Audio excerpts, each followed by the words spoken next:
ঝাড়খণ্ডে দেওঘরে পুণ্যার্থীদের বাসের সঙ্গে ট্রাকের মুখোমুখি সংঘর্ষ। দুর্ঘটনার জেরে মৃত্যু অন্তত 18 জন, আহত হয়েছেন বেশ কয়েকজন।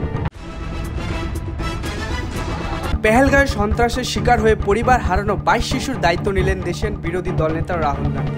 তাদের পড়াশোনার পাশাপাশি যাবতীয় খরচ এখন থেকে বহন করবেন রায়বরেলির কংগ্রেস সাংসদ।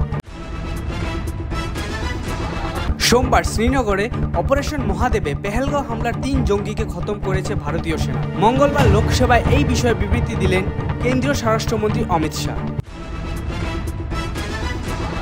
যোগীরাজ্যে এবার কানওয়াড়িকে মারধরের অভিযোগ উঠল দোকানদারের বিরুদ্ধে।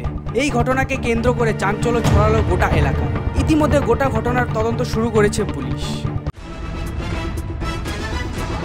জরুরি বিভাগে বসে ঘুমোচ্ছে চিকিৎসক। চিকিৎসা না পেয়েই মৃত্যু হলো এক রোগী। উত্তরপ্রদেশের মিরাটের লালা লাজপত রায় মেমোরিয়াল মেডিকেল কলেজে ঘটে এই ঘটনাটি।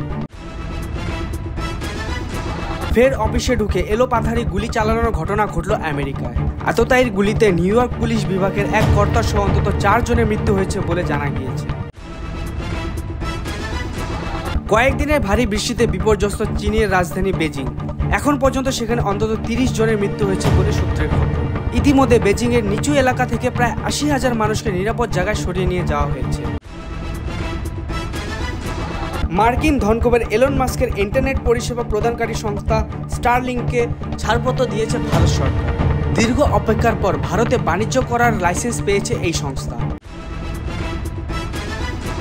লন্ডনের মেয়র সাদিক খানকে ফের আক্রমণ আমেরিকার প্রেসিডেন্ট ডোনাল্ড ট্রাম্পের, তাও আবার ব্রিটিশ প্রধানমন্ত্রীর সামনে।